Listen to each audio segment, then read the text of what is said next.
Hi Pisces! This is Pisces Hub. Welcome to my channel. So for today's video, gagawa tayo ng daily reading for Pisces sa araw na ito. Okay, so gamitin natin itong the tarot card. Alamin natin kung ano yung mga posibleng mangyari for Pisces sa araw na napanood niya ito. Okay?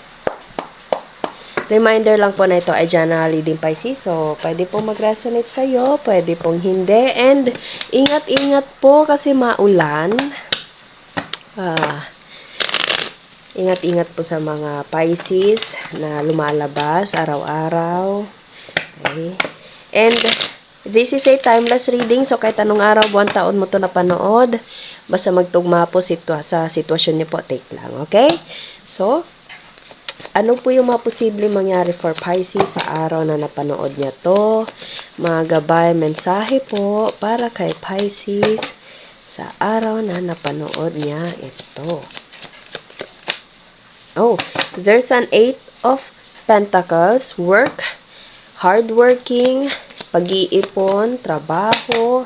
You are working for your dreams, Pisces. Meron kang ginagawang malaking project, okay? Pwedeng literal talaga na trabaho or pwedeng meron kang mga sidelines na parang meron kang pinag-iipunan for the star right here. The star kasi is all about dreams, pangarap, okay? Mga gustong maabot, ganun po, okay? So, you are doing everything, hardworking Pisces, para makapag-ipon, para magawa itong pangarap na ito. Pwedeng ito ay literal na like gusto mong makabili ng ganito, gusto mong makapunta doon, yung mga ganung bagay. Okay? And there's a 4 of Cups. It's either pwedeng ikaw yung ito, or you're dealing with someone na works really hard, Pisces. You're dealing with someone na nagtatabaho ng husto para meron siyang pwedeng naghihintay ka sa update ng taong to, Pisces.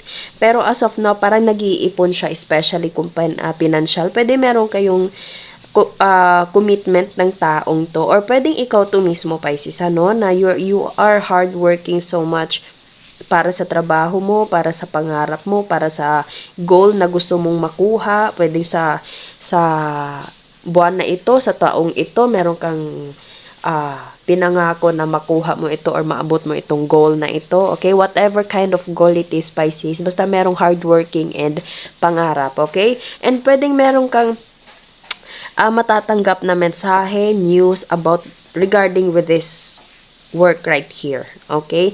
Pwedeng meron ka ng makukuhang parang result. Okay? Or something like parang outcome sa pagtatabaho na to. Kung company man ito, Pisces, ano, mare-recognize yung trabaho mo. Okay? Mare-recognize yung gawa mo. Okay? Yung mga ginagawa mo sa company, yung pagsusumikap mo, mare-recognize, kumbaga. There's a promotion, there's a big possibility for your company na ma-promote ka, ma-recognize yung trabaho mo po, okay? Kung hindi pa naman ganon, you are a hardworking person and merong mas, kumbaga, mas better option for you to choose, okay? Or kung hindi naman yung parang mas better option, it is like you will achieve your goal na inaasam-asam and pinagtabahuan mo talaga ng lubusan. Okay? So, obviously, this is something like connection sa work, and there's the Emperor. Boss. There's a boss. So, you're dealing with someone na pwedeng masculine energy or pwedeng ikaw din mismo si masculine energy na, yun nga, parang this boss right here is mare-recognize yung trabaho mo, Pisces. Okay? Kumbaga, kung ano yung ginagawa mo, pwedeng hindi ka nag-a-absent, pwedeng nagsusumikap ka, yung gawa mo is maayos, okay? There's a big possibility for you to receive a recognition, to receive a appreciation coming from someone na nakakataas sa position, okay? So, there's the Emperor right here. This is a masculine energy na mataas yung antas. So, obviously, this is some kind of boss. Okay? And pwede mayroon ka matatanggap na mensahe coming from this person. Lalo na't meron tayo ditong 4 of Cups. It's either this is a result, this is something like, yun nga, parang recognition, promotion, news, okay? tungkol sa the star na ito, tungkol sa trabaho na ito. Okay, so wala nang mag-flip. Kuha tayo ng the keeper, the fortune telling card. Ano pa po yung message nyo po for Pisces? Sa araw na ito, there's adjudication. Pwedeng isa ka sa mapipili, Pisces, o meron itong pinagpipilian itong taong to. Ito. Ayan. Meron siyang pinagpipilian and ikaw, big possibility for you na ikaw yung mapili. Okay? So, wow.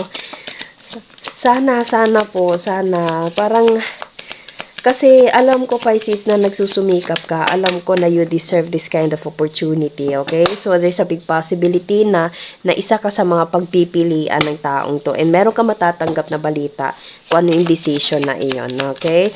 So, ano pa po ang message nyo po for Pisces regarding with this work right here, this career, this opportunity na there's an imprisonment. Madalas kang nag-overthink dito, Pisces. Madalas kang hindi makatulog. Bakit ganito? Despair?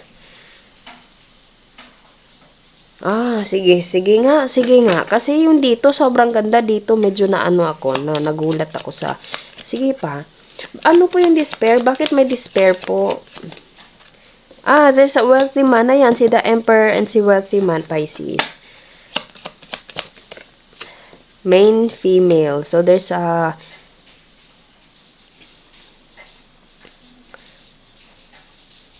Sige, kasaglit. Ano pa po? Medyo naguluhan ako dito sa ating The Keeper, the Fortune Telling card. Ano pa po? Bakit may imprisonment, despair, together with this wealthy man and main female? Coffin. Medyo ang bigat ng ano dito, Pisces. To be honest, alam niyo po, to be honest, kung anong nandito sa taas, baliktad dito sa baba. Okay?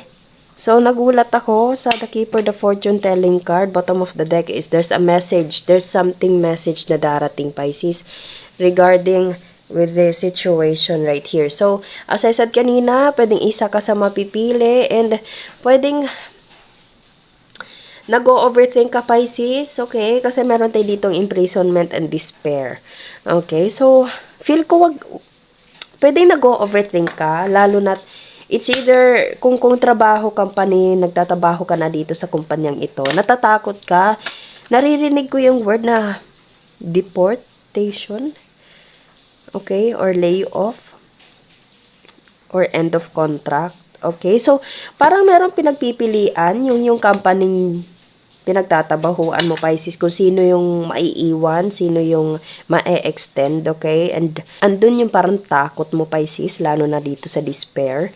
Pero, there's the wealthy man and there's a main female. Wala po tayong gender specific dito, pero merong si wealthy man, which is eto si the Emperor, na kumbaga, nakatingin siya sa'yo, which is the main female. Okay? Pero kahit lalaki ka po, okay lang kahit anong-ano. Basta meron something na parang message. Okay. Nakikita nyo, Pisces, ayan. Napapansin nyo dito, etong flower na nandito is white, right? White roses.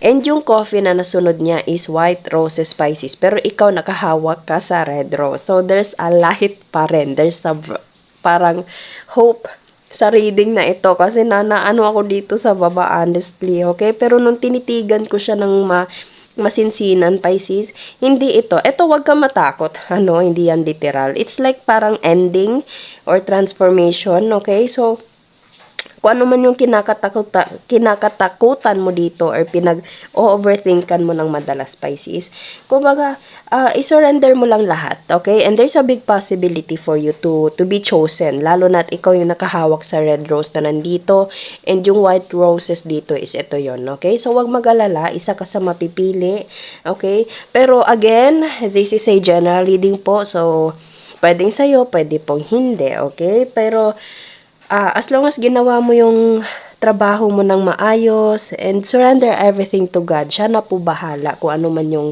decision or gagawin para sa susunod, lalo na sa project na ito, lalo na sa trabahong ito, okay? Basta meron ka matatanggap na mensahe, Pisces. I will not give you something na ganito yung exact. Hindi po, kasi this is a general reading po. Ayoko pong magbigay ng, alam mo yon, na false hope, kumbaga, okay, kung hindi mag-resonate sa iyo.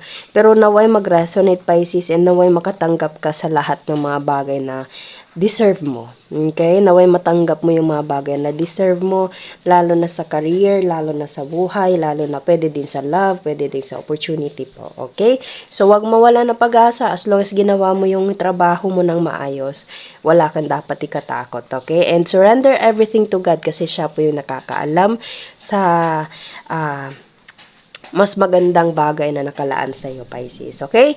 So, kuha tayo ng mga initials, random words, kung sino or ano po yung mga konektado for Pisces sa araw na ito.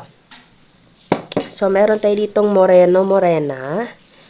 Kakilala mula sa malayo. Matangos ang ilong.